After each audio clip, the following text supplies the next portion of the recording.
Hi, I'm Stephanie Snowden and welcome to Richland Revealed, your news and information show about the events and happenings in Richland County and the Midlands. Our location today is the historic Hampton Preston Mansion in beautiful downtown Columbia. The mansion is listed on the National Register of Historic Places. We're going to take a tour a little bit later on, but first, here's a look at what else we're working on. Why are hundreds of children invading adventure? I'm Yanis Adrian Silva, and I'm telling you coming up. Choosing childcare can be a very difficult decision for any parent. Coming up, we're going to show you a resource that you can use to find the very best fit for your family. Wanted, the dead and the buried. I'm Stephanie Snowden in Columbia, and I'll tell you about a new county initiative aimed at identifying lost and forgotten cemeteries. You can now read when, where, and how you want for free. I'm Melinda Edwards, and I'll tell you more. All this and much more coming up on this edition of Richland Revealed.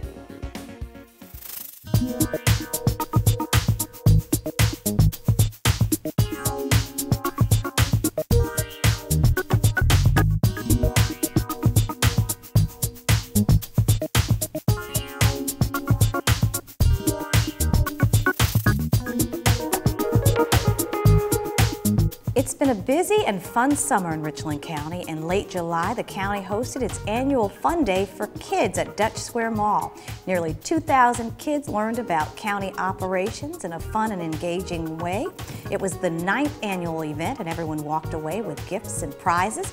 County staff is gearing up for next year's event, and we certainly thank our partners. It's also been a busy time for this guy, Mr. Tony McDonald, who is the new interim county administrator. Mr. McDonald has been with the county as an assistant county administrator for many years. His experience will serve him well. Mr. McDonald has a wealth of local government financing, personnel, and public safety expertise. We certainly wish him well in his new role. The Richland County Conservation Department recently launched a new program aimed at identifying forgotten and neglected cemeteries. The program encourages citizens to alert officials of long-ago abandoned burial sites in order to preserve history and as a way to help developers and builders in the county. It's important to record these cemeteries because they're a huge historic resource. They are, of course, sacred sites, but they're also genealogical resources. Sometimes the only information we have about a person is what's on their tombstone. Census records only came out every 10 years. Not everyone was covered by the census. Many people were poor, illiterate. There's virtually nothing in the historic record about them except in cemeteries. We're also looking at these sites because recording them can provide tremendous information for future development. Developers can identify through the county GIS where cemeteries are located, what parcels have cemeteries on them, and they can know before they begin development if it's likely that they're going to face a cemetery. It's good business to know preservation, to know where these cemeteries are, to provide that information for development of Richland County. The program is a partnership between Richland County Conservation and the Chicora Foundation. For more information, contact the Chicora Foundation at 803-787-6910. Are you feeling left out of the e-reader craze? Richland Revealed's Melinda Edwards tells you how you can get on board for free.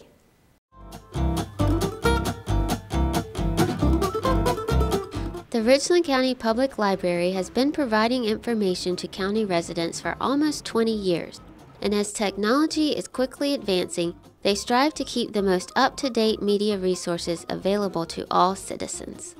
Want to check out a few ebooks, but maybe you don't even own an e-reader?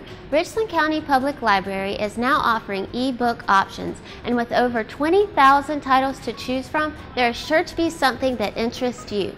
You can get them on a smartphone, an Android, an iPhone, an iPod. You could get them on an iPad. You could get them on most of our titles available on a Kindle. You can also check out e-readers from the library. We have approximately 20 e-readers that can be checked out for 3 weeks, just like you would check out a book. We have one service called Overdrive, and you can check out up to 10 titles at once from Overdrive, and another cloud library you can check out 5 items at once. And the items do not have to be returned at the end of 3 weeks. The books just stop working and you never have to worry about overdue fines. If books aren't your thing, there are lots of other options to explore.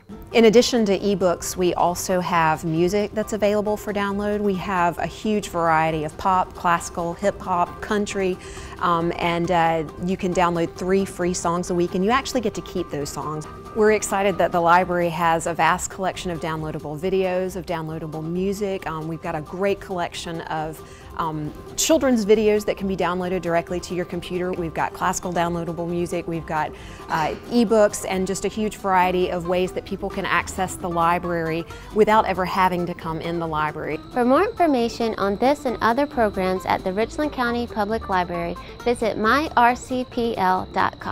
For Richland Revealed, I'm Melinda Edwards.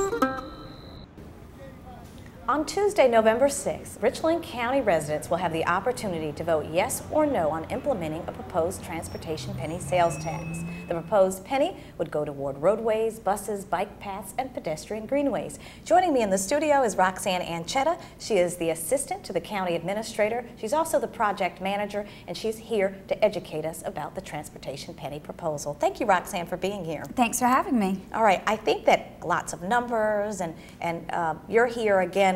Legally, county staff can only educate people, so we're not here to advocate or anything for the penny, correct? That's right. Per state statute, Richland County employees are only allowed to provide educational, factual information about the proposed transportation penny. All right, well, let's get down to the facts then. Alrighty. All right, how long is the penny going to be implemented, and how, if it were to pass, and also what is the expected or anticipated dollar amount that it would generate? The transportation penny would be for up to 22 years, and it would be 1 extra penny on the dollar. If the target revenue of $1.07 billion is reached before 22 years, the penny would cease to be collected. So it's up to 22 years or until the target of 1.07 is reached. And if that target amount is reached in year 15, then that means that the penny would end then. That's correct. The penny would cease to be collected at that point. Okay, and so there are 3 modes that I did in the introduction, which are roadways. So tell us about what kinds of projects. I know that there is a projects list, but kind of what does that mean when we say that there are roadway projects? Right, the transportation penny is a multimodal penny. It involves 3 modes of transportation. The first is roadway. That would include things such as dirt road paving, local road resurfacing, road widening, intersection improvements. So those types of roadway projects. The second mode is mass transit, which involves our bus system, the CMRTA. That would go to improve connectivity, higher frequency of pick up on routes on 7 of the main corridors. The CMRTA is looking to transfer the fleet to compressed natural gas, so that will reduce the price of fuel for them. So basically more connectivity and greater frequency for mass transit. The third mode is bike, pedestrian, greenway projects, and that's intersection improvements, sidewalks, and also greenways across our county. Well, it seems like it's looking at transportation from a very comprehensive perspective. How long has the county been kind of really looking at this and looking at transportation issues officially? It definitely is a comprehensive thing that's been looked at since 2006. In 2006, Richland County Council created a 39-member citizen-led transportation study commission, and the commission was tasked to look at the 3 modes of transportation with the assistance of a professional engineering firm. So again, this has been looked at since 2006 in depth. We have updated the reports that were completed in both 2010 and 2012 to ensure that we have the most appropriate and correct project cost as well as revenue projections. Now, when people go to the polls, they'll see 2 ballot questions. Can you explain or break those ballot questions down?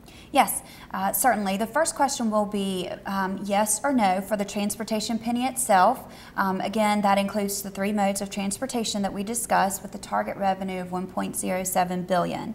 The second question will involve up to $450 million of bonding capacity, which will be paid back from the the transportation penny revenues.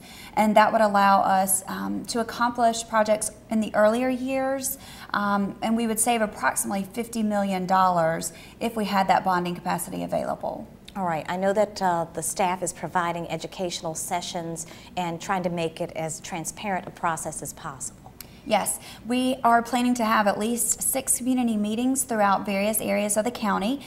We would love to have people come out and learn more about the penny. We're here to provide you with educational, factual information. We want to have an informed electorate on November 6th. So we definitely want to have citizens come out and not only come to those meetings, but let us know if you would like to have us attend your church or your civic organization or your neighborhood association. We're more than happy to come out and provide you with the facts as well. All right, and as I recall, you'll speak to 44 yes, to 400 yes, people. Exactly, so if you're interested in learning more, what you can do is go to our website at rcgov.us. That will have all the project lists as well as maps there and information, the ballot questions, probably more than enough information. You can also call 576-2050 to schedule a meeting, and you can also email us at transportationpenny@rcgov.us. We need your help to preserve our rich heritage, to develop our land responsibly, to help save our architectural treasures, to preserve our land for our children, grandchildren, and their families. We need your help, because once it's gone, it's gone. It's your legacy, Richland County. What will you pass on to future generations? Visit richlandlegacy.com. Welcome back to Richland Revealed, your news and information show about the events and happenings in Richland County and the Midlands. I'm your host, Stephanie Snowden. The first day of kindergarten can be very scary for preschoolers. Richland Revealed's Yanis Adrian Silva tells how Midlands area agencies joined forces to ease the first day jitters for not only kids, but their parents as well.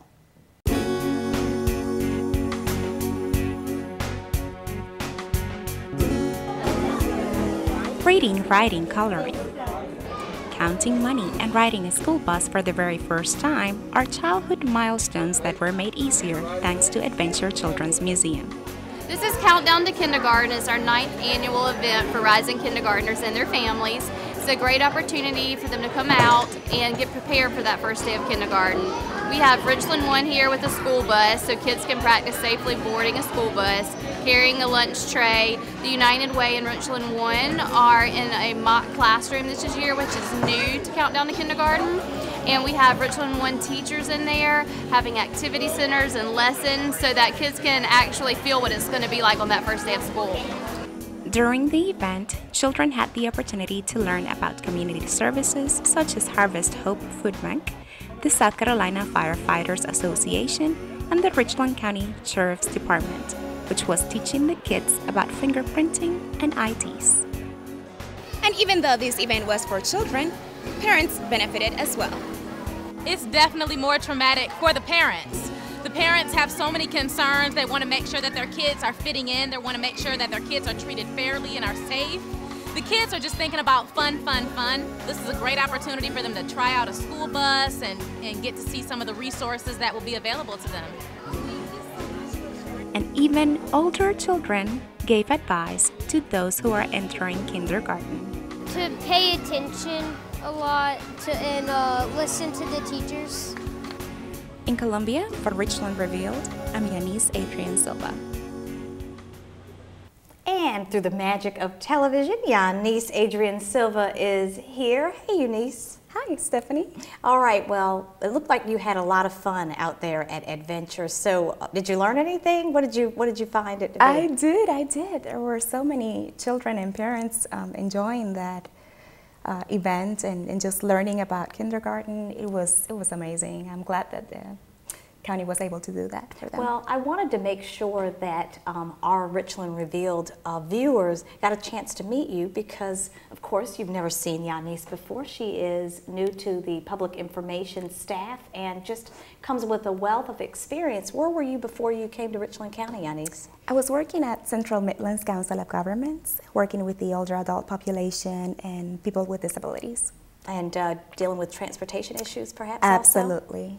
Yes. So as we go out and we do some education, no doubt you'll probably be seeing Yanis, and she is the PIO with 3 names, Yanis Adrian Silva. So we're so fortunate to have you, and hopefully, I know you've only been here a couple months now, but hopefully you've been learning a lot and having some fun along the way. Thank you. Indeed. Yes, indeed, I have.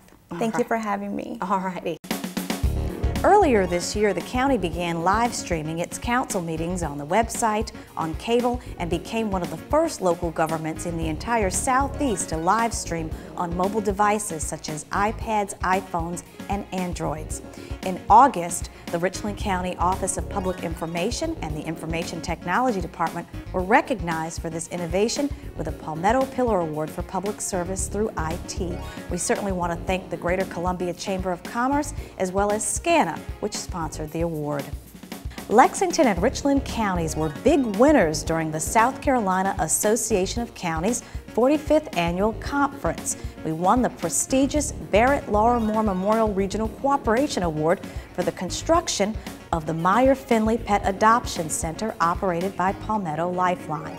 It's estimated that prior to the construction of the facility, more than 19,000 dogs and cats were euthanized each year in Richland and Lexington counties. Joining me is Joe Murgo, the County Administrator for Lexington County, to talk about this. Thank you for stopping by. Absolutely, my pleasure. We love it when you come and breathe the Richland County air, Joe. Well, we recognize what regional cooperation means to this area, and that's something that we need to continue to embrace. Well, first of all, I want to say I'm very appreciative of you stepping up during the South Carolina Association of Counties Conference and presenting this partnership. Why did you think it was important? I think that we need to continue to be able to pool resources. Whenever we can recognize issues that are not local issues, that address regional issues, such as animal overpopulation, when we can pool those resources, like we've done kind of with the homeless shelter with transitions, and to be able to try to lower our budgets, involve more people, and involve the community, our results are going to be a lot more positive when more people get involved. Well, I could certainly say that as part of Richland County, a lot is made when the City of Columbia and other entities work together, but I think the public really is not aware of all of the partnerships that Lexington County is involved in. For example, the United Way, we're working together to address some of the disparities in our community. You talked about addressing the homeless population with transitions, understanding that these issues do not have geographical boundaries. That is correct. It's very similar to our involvement with what we just recently had on the river with our air quality initiatives. You know, air doesn't know county boundaries, water doesn't know county boundaries, but yet we're all impacted in those areas. We've got such wonderful resources in the Midlands, and we need to continue to protect those. And that's one way for us to be able to do it, is to reach out together, put all of our minds and our efforts and our time and our talent together in order to see how much that we can, you know, create for the people who live here. All right, well, let's not talk so much business. We want to know more about you, because our folks don't always get a chance to know about the different regional leaders. So how long have you been with the county, and how long have you been county administrator? Well, let's kind of start back. My first job in high school was with Richland County Recreation Commission at Friarsgate Park in Irmo. So I'm very familiar with a little bit about Richland County government. But I started with Lexington County back in 1995. Okay. And I've lived in the county for over 29 years, going on 29 years.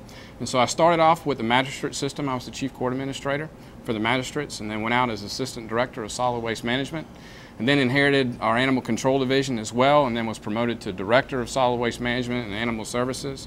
Went through the police academy as part of being over the code enforcement division, so got to spend some time out of the police academy. And then 5 years ago, deputy county administrator, and then just recently, within the last 8 months, to county administrator. Are you enjoying it? Because, I mean, you're dealing with explosive growth there in Lexington County, and I'm sure just dealing with lots of issues. I think it's an exciting time, not only for Lexington County, but for the Midlands. I think that there are so many opportunities right now. It's kind of like we talk about a tipping point. I think that's where we are in the Midlands. And you know, we hear so much about what goes on in the upstate, but we've got an awful lot going on here in the Midlands. And when you start working on relationships, when you attract folks like Amazon, which took the efforts of both Richland, Lexington, and Orangeburg counties, and our chambers and our businesses to make that happen. And then you look at what Nephron does, and the ability to create jobs, whether they're in Lexington County or Richland County. Folks who live and work are in both counties. And we need to embrace that and continue to embrace that to improve the quality of life for this entire region.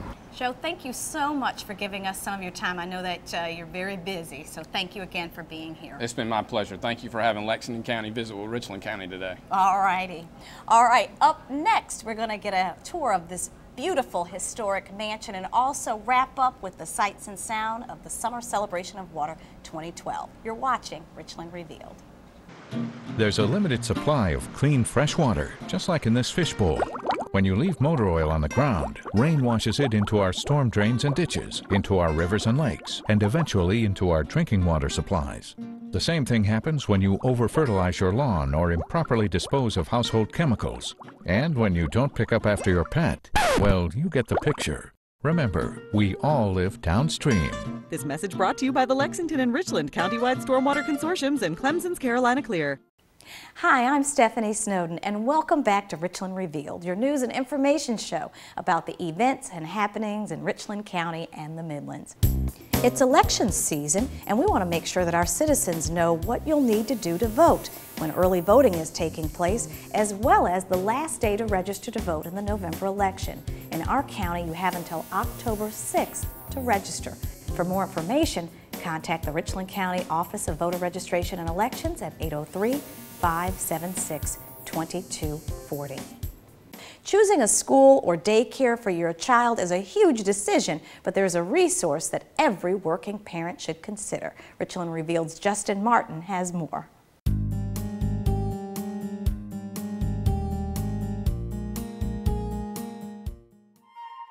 Every day is a busy day at the Children's Center at USC. Out on the playground, children roll balls, take wagon rides, or hit the swings and slides for some quick fun. On the first floor, kids are busy learning about computers, developing social skills, and breaching the early stages of literacy. But on the second floor, you're less likely to hear the pitter-patter of little feet. It's more likely you will hear the sound of Dr. Herman Knopf busily typing away, trying to educate parents and schools. The South Carolina Child Care Resource and Referral Network provides services to families in how to look for and find quality child care that meets their needs. And the network also provides direct services in the form of training and technical assistance to child care providers to help them increase the quality of care and services that they provide. There are several hundred child care facilities in Richland County alone. This network can help you make the right decision for your family. What are some indicators of quality? What are some things to look for to make sure that your child will be healthy and safe while they're in care? But also some things to look for to make sure that it's going to be a place that the parent's going to feel good about. A place that's going to be providing a nurturing environment for the children so that they feel not only physically safe, but emotionally safe and secure while they're in the learning environment. And so that we share with parents some key things to observe and some things to look for while they're exploring their child care options, but also get parents to think through the kinds of child care or the type of child care that they might need that'll best meet their needs. In addition to giving parents guidance, South Carolina Child Care Resource and Referral Network also gives helpful advice to schools and daycares. Curriculum planning, assessment, how to monitor child growth and development, classroom arrangement, how to pick the right kinds of materials that are going to be interesting and benefit the children, and to make sure that this is an enjoyable learning opportunity for kids, not just a place for them to be when their parents aren't there. If you're interested in learning more, go to childcareaware.org and click Parents and Guardians. Here you will find several resources that can help you determine what, if any, child care facility is right for your child. You can also search for your local agency. There is one more thing to keep in mind during your search. We encourage all parents to take a visit, really get a feel for the center before they make a selection or before they enroll their child so that they really know and feel confident in their decision. I'm Justin Martin with Richland Revealed.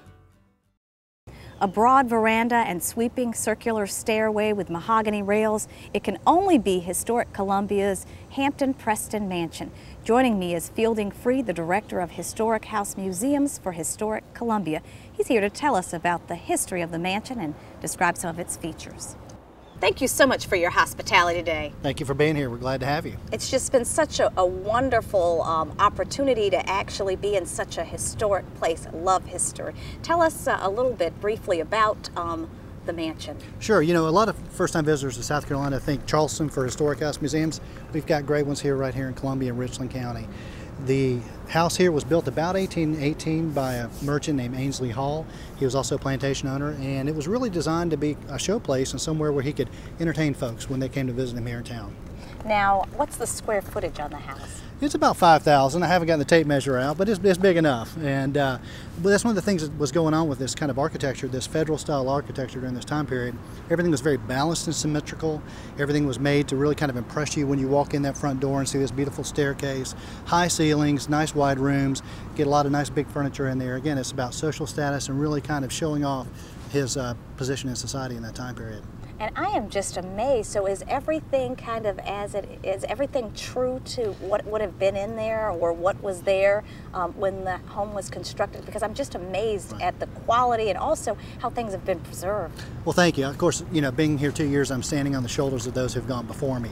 That having been said, when you go in the house, we have reconstructed and put together the type of atmosphere or environment we think you would have encountered during this time period. In fact, as you go through the house, you march forward in time and you start out around 1820 and you come out about the 1870s. So we actually have rooms that evolve and shift over time. We do have some original family artifacts and objects that those are highlighted during your tour, but we also have period objects that were brought in to kind of flesh that out. What is the room that we were in that we were primarily taping when we were doing our interview? That's the parlor that's set about the 1860s. We have a way of showing you how technology evolved during this time period in the houses. That one had actually a gasolier light fixture, so there was public gas. You could get that here in your house in Columbia in the 1850s. So would have been one of the modern conveniences of that time period. Now, I'm not an official historian or anything, but one of the things that's very interesting to me is that as you look at as folks move from the agrarian to being merchants or what have you, how homes really reflected that change because rooms were specialized, having a parlor. Absolutely. That is just very interesting. Whereas, you know, in a farmhouse, you may not have had as many specialized rooms. Very good. You actually have done your history. I congratulate you on that. That's great. And one of the things, too, that we see here at this house are objects that the family collected while traveling in Europe. Of course, the wealth that these families had, both the Prestons and the Hamptons and the Halls who lived here, a lot of that came from the African Americans that were enslaved on their plantations. We never want to forget that. So we use these really pretty objects to tell the story of everybody that was associated with this structure and really how they got their money. So again, these families were traveling to Europe, spending weeks, months, sometimes even years, getting that cultural ticket punched, and then coming back and putting those objects that they're purchasing there to show off to their friends and visitors that they've actually been to Europe. Let's talk about the gardens. Sure. Let's talk about what we can see What here. you see here today are gardens that have been recently installed. These are based on period designs. Unfortunately, the original gardens to this property were destroyed in the early 1950s.